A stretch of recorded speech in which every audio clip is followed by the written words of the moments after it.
Good morning, YouTubers. Johnny the Tagging Indians here on the Broad River this morning. Welcome all Charlie Blues on the camera as usual. I don't know why he thinks I'm more photogenic than he is. I doubt his judgment on that particular point, but let me tell you why we're here.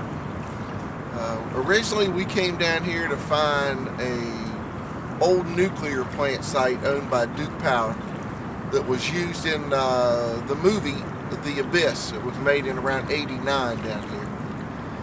And when we got to where it is, there was security and fences and basically no access to it at all.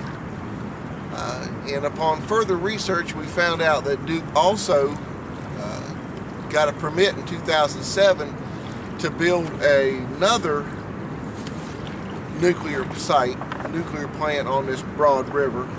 It'll be called the William States Lee, the third nuclear generation station, and I don't know who William States Lee the third is, but anyway. He's a Duke Power executive.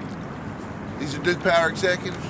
Okay, so anyway, the trip this morning has evolved from looking to see where a movie was made into more or less an awareness video for everybody and anybody who is fond of the Broad River. And if you know anything about Dave and I and our videos, the Broad River is probably our favorite place on the planet that we've ever discovered because of it's wild and it's primitive and the fishing's great and it's just a great place.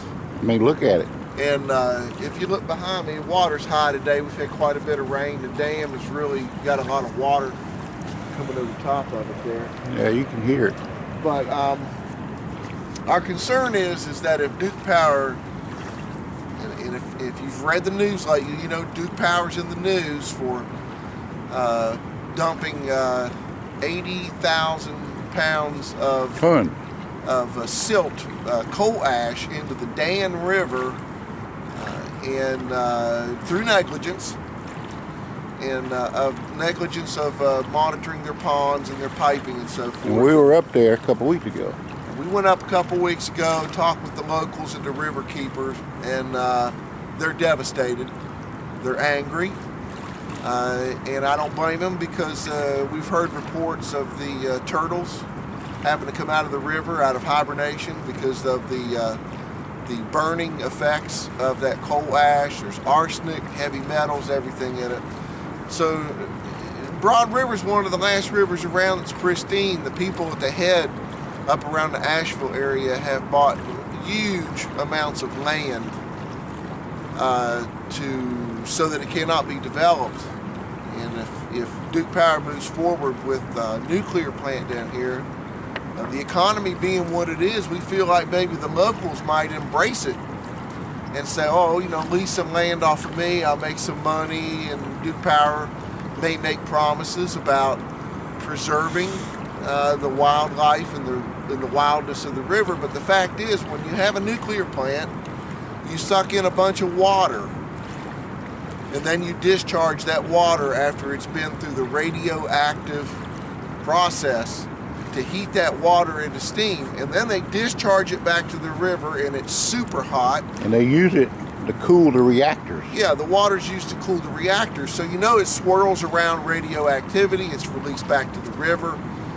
It'll be superheated, and that will definitely affect the fauna and the flora of this wilderness and of this river. So we're becoming more activists every day, Dave and I, and I don't mind telling you, it's a little scary because you don't know what lengths corporations will go to prevent information from getting out to the public. So I have some anxiety about it, but I got to ask everybody that sees this video to keep your finger on the pulse of what's going on here if it impacts you. And we're going to do our best to keep an eye, and there's a lot of people that can be contacted, the Broad River societies and river keepers, and we're going to look into it and just see, if this thing's going to go forward. We hope not, but you can never tell. with corporations, because profits will always be the premium, and the environment will always be the lowest rung on the ladder if they're concerned, because shareholders got to make money. You might want to add that we left business cards with the guards at the gate to give to the plant manager for access to see if he'll allow us in there. And I hope they'll give them to him, but he may or may not respond to our request. Well, yeah, we did leave some cards at the gate up there with a couple of guys. I don't have very many hopes that anybody will actually see those. And as far as letting us in to tour the facility, even as movie buffs, if you take a guy in a nuclear plant with what's going on right now with Duke on the Dan River, and two guys with a camera snooping around, I think we don't have a chance in Hades of getting in there. But at least we let them know we were around. And if you look at that information that I printed out on the old Cherokee nuclear plant, they said they got the permit in 2007 for the William State Lee plant, which was supposed to be built on the land adjacent to the old Cherokee plant, not on the same location. But however, these guys in that sign we filmed are on the same property. Yeah, it doesn't make sense. There's a little bit of